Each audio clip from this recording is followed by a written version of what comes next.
sino que es restaurar y transformar. Para esto, lógicamente, necesitamos entender que el principal problema del ser humano no es la ignorancia, sino el pecado. La ignorancia ya es un fruto, es una consecuencia del pecado.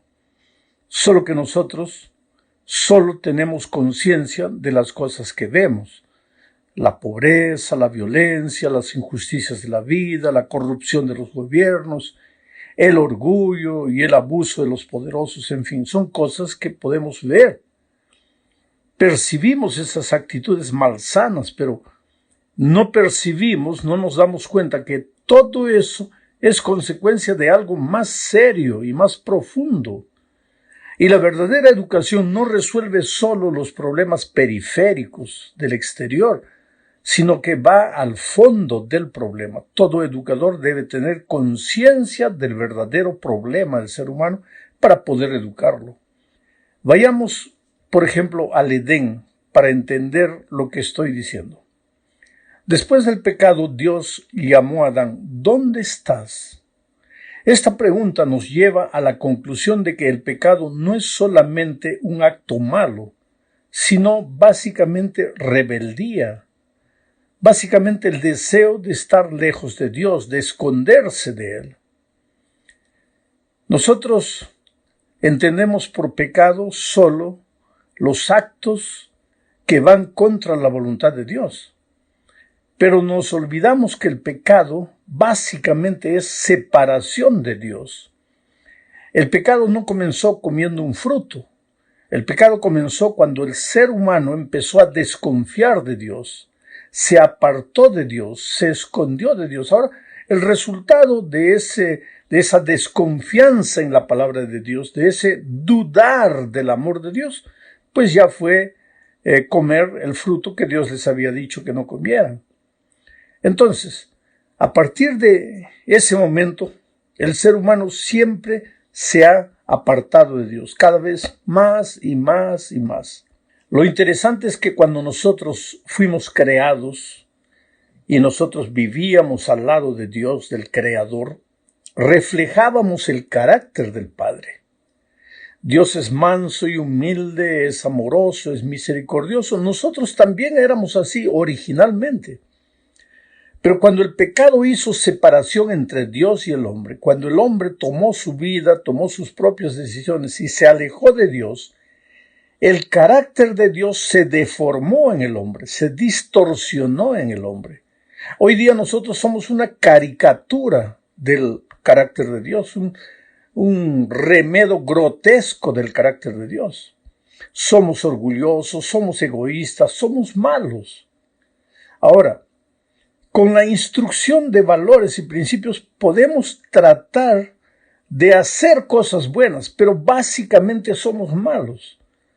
Entonces, la verdadera educación no solo enseña cosas, porque las cosas que tú enseñas quedan en la cabeza, pero las grandes decisiones de la vida se toman con el corazón, solo que el corazón humano está pervertido, el carácter está distorsionado, entonces necesitamos devolvernos a Dios. Por eso, el trabajo del educador cristiano es traer al hombre que está alejado de Dios, traerlo a Dios, y después enseñarle todo el conocimiento que nosotros podemos enseñarle.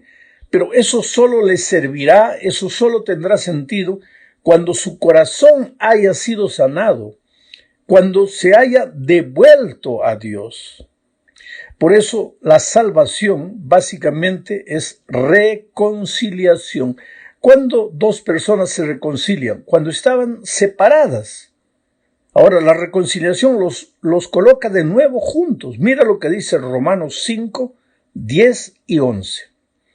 Porque si siendo enemigos fuimos reconciliados con Dios por la muerte de su Hijo, mucho más estando reconciliados seremos salvos por su vida.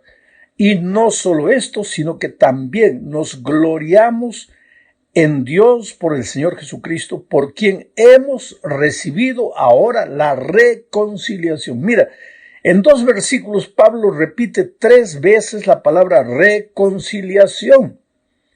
Ahora te voy a dar un nuevo sinónimo de la palabra educación. Educación es reconciliar al ser humano con Dios, traerlo de vuelta a Dios. ¿Para qué? Para que Dios lo cure, para que el carácter del hombre vuelva a ser semejante al carácter de Dios.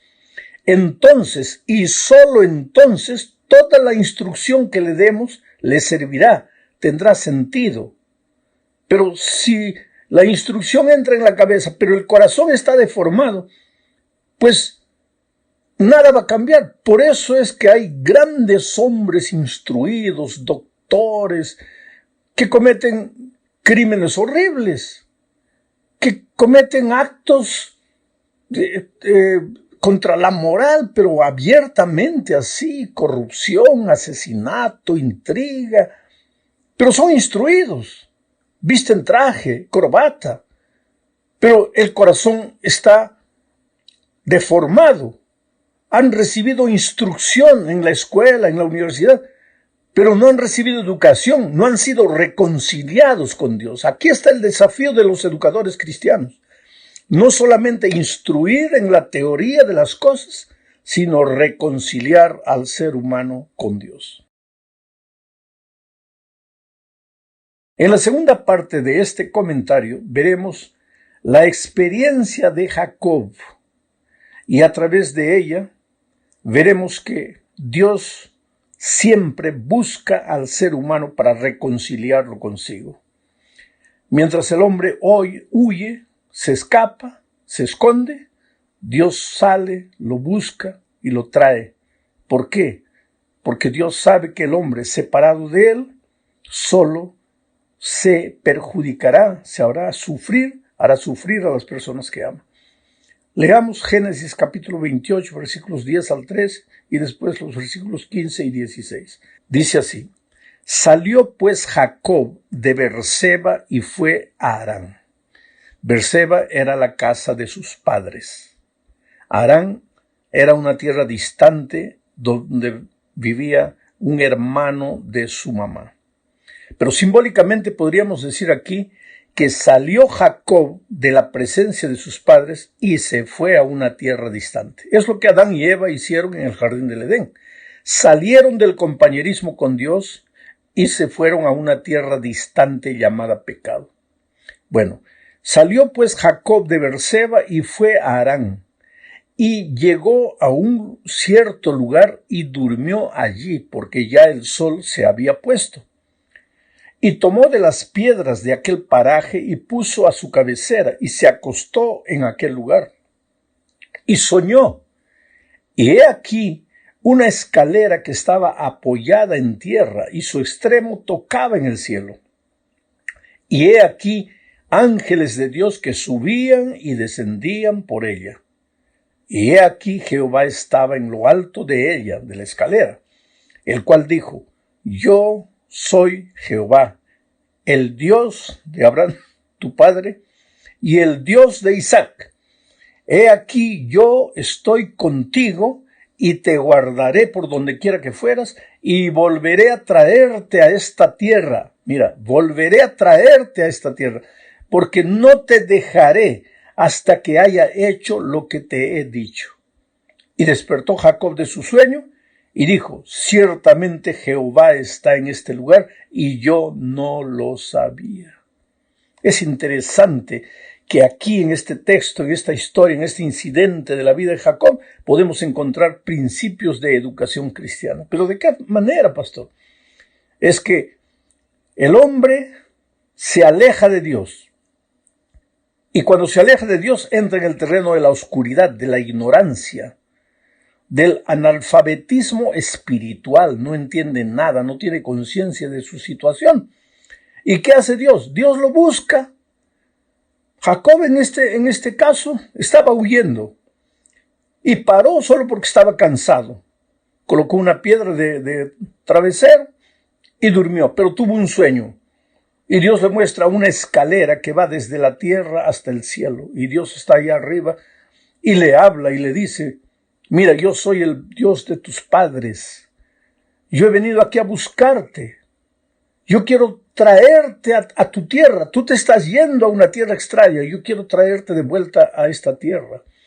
Entonces, él se despierta. Jacob se despierta y dice, ciertamente Jehová está en este lugar. Es que la verdadera educación busca al ser humano alejado de Dios y lo trae a Dios. Ya te dije que todas las materias que enseñamos son apenas argumentos que usamos para traer al ser humano a Dios, porque solo en Dios recibirá la verdadera educación. Lo que me impresiona es que Jacob dice, ciertamente Jehová está en este lugar y yo no lo sabía.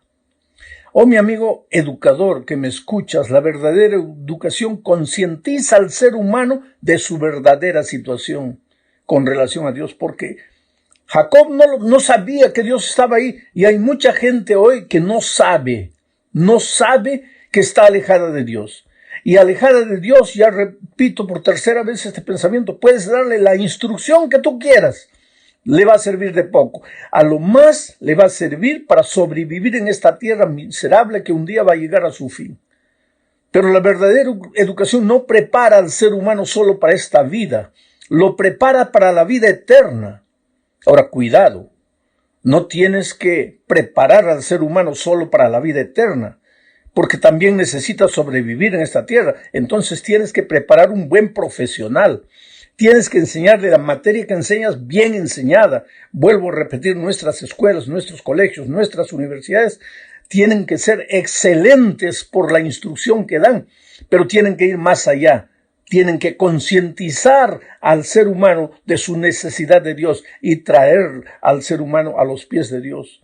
Porque solo Dios es capaz de cambiar su carácter, de hacerle un hombre, una mujer nueva. Porque te digo, hay grandes profesionales que tienen 1, 2, 3 doctorados, pero tienen un carácter horrible y no vencen la vida, no triunfan por causa de su carácter. Entonces, ¿de qué les vale toda la instrucción que recibieron si el carácter lo arruina todo? Por eso nuestra misión no es solamente instruir, es redimir, es educar, es reconciliar al hombre con Dios. Hablemos ahora en la tercera parte de Jesús como maestro.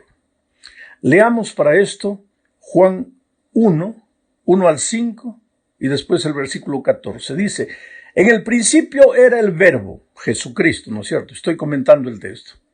Y el verbo era con Dios, Jesucristo era con Dios. Y el verbo era Dios, Jesucristo era Dios. Este era en el principio con Dios. Todas las cosas por Él, por Jesucristo, fueron hechas, y sin Él nada de lo que ha sido hecho fue hecho. En Él, en Jesucristo, en el verbo, estaba la vida. Y la vida era la luz de los hombres. Mira, aquí viene la palabra luz, contrario a la palabra tinieblas. La ignorancia es tinieblas, la sabiduría es luz. En Él, en Jesucristo, estaba la vida. La vida era la luz de los hombres. La luz en las tinieblas resplandece, y las tinieblas no prevalecieron contra ella. Y aquel verbo, Jesucristo, fue hecho carne y habitó entre nosotros, y vimos su gloria, gloria como la del unigénito del Padre, lleno de gracia y de verdad. Jesucristo es la luz, la sabiduría. Santiago dice, si alguien tiene falta de sabiduría, pídala a Dios, que Él le dará abundantemente. En Cristo estaba la luz, la sabiduría. Las tinieblas de la ignorancia, el pecado, no prevalecerían sobre la luz. La luz es la luz. Pero esa luz necesitaba llegar al ser humano, porque nosotros vagábamos en este mundo de tinieblas, en este mundo de ignorancia espiritual. Y entonces la luz, el Señor Jesucristo, se hizo carne y vino a esta tierra. Y caminó entre nosotros, y anduvo entre nosotros, y nos enseñó a vivir, y nos concientizó de nuestra verdadera situación, que estábamos alejados de Dios. Juan fue uno de los primeros discípulos. Juan entrenó a otras personas, capacitó a otras personas. Esos discípulos que Juan capacitó, un día siguieron al Señor Jesucristo.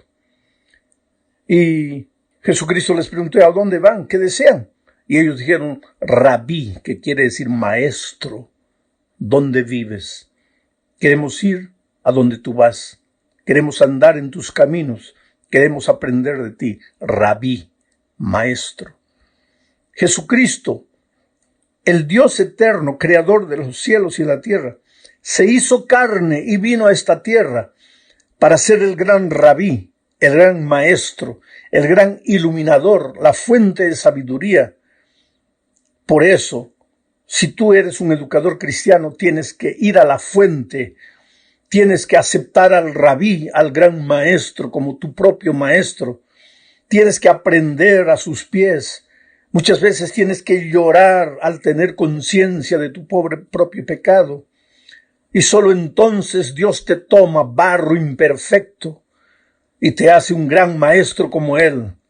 Un hombre que lleva a la sala de clases no solamente instrucción, sino redención, reconciliación. Pero para eso tienes que aprender del gran maestro Jesucristo que se hizo hombre para venir a esta tierra.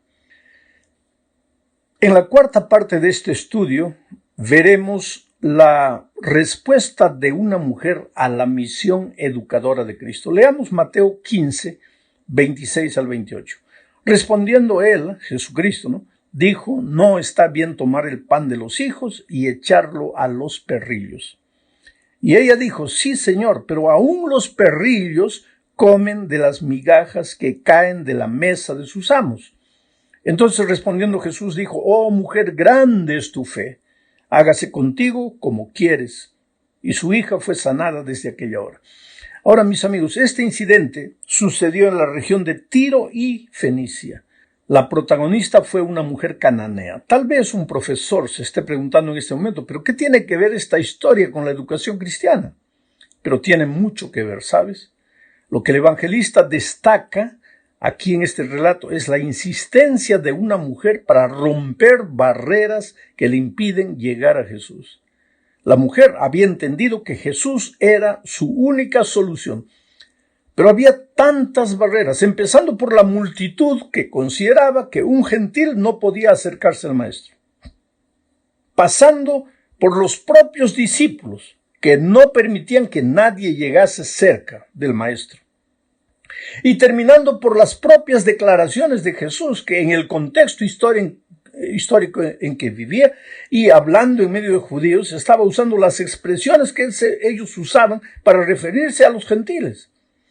Pero la mujer venció todas esas dificultades.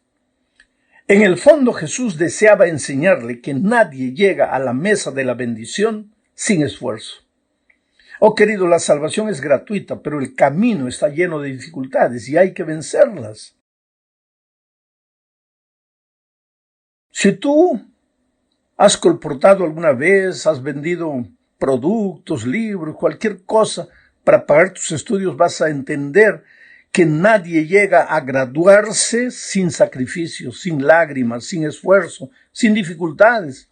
¿Cuántas veces el gerente financiero de la institución te llamó, te dijo que no tenías dinero para continuar estudiando, te pidió que abandonases el colegio y tú te desanimaste? No, tú como la mujer cananea insististe, clamaste, suplicaste, imploraste y finalmente terminaste tus estudios. Tenemos que enseñarles a nuestros alumnos a llegar, a alcanzar la meta de graduarse, a pesar de las dificultades, a pesar de las luchas, a pesar de barreras, a pesar de gente que te diga que tú nunca vas a llegar. Tú no puedes desanimarte. ¿Por qué? Porque el reino es finalmente de los que luchan, de los que con fuerza lo arrebatan. Llegamos al fin de este estudio hablando de un alumno que entendió el mensaje de Dios. Me refiero a Bartimeo, el ciego.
Los discípulos estaban al lado de Jesús, pero parece que daban la impresión de no entender la esencia de la misión de Cristo. Marcos, por ejemplo, relata el incidente después de la alimentación milagrosa de 4,000 personas. Después de este milagro, los discípulos y Jesús llegaron a la otra orilla del mar y Jesús les dijo: guardaos de la levadura de los fariseos y los publicanos. Y se estaba refiriendo a la doctrina, guardaos de la levadura. Pero ellos, los discípulos, se miraron unos a los otros y dijeron: seguramente que nos está diciendo esto porque no hemos traído pan. Mira, así era la historia de los discípulos. Jesús les hablaba de cosas espirituales, ellos entendían de cosas materiales. Ellos solo tenían ojos para las cosas que se ven. Cuando Jesús siempre quiso llevarlos del reino de esta tierra al reino celestial, ellos entendían solo las cosas del reino de esta tierra. Acababan de ver la alimentación milagrosa de 4,000 personas. Entonces ellos pensaron: si este Jesús, que fue capaz de multiplicar panes, es capaz, es nuestro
rey, nuestro líder, pues, ¿qué ejército nos va a vencer? Estamos al lado de un superhombre. Entonces ellos depositaban su confianza en Jesús para las cosas de esta tierra, pero se olvidaron que Jesús no había venido solo a resolver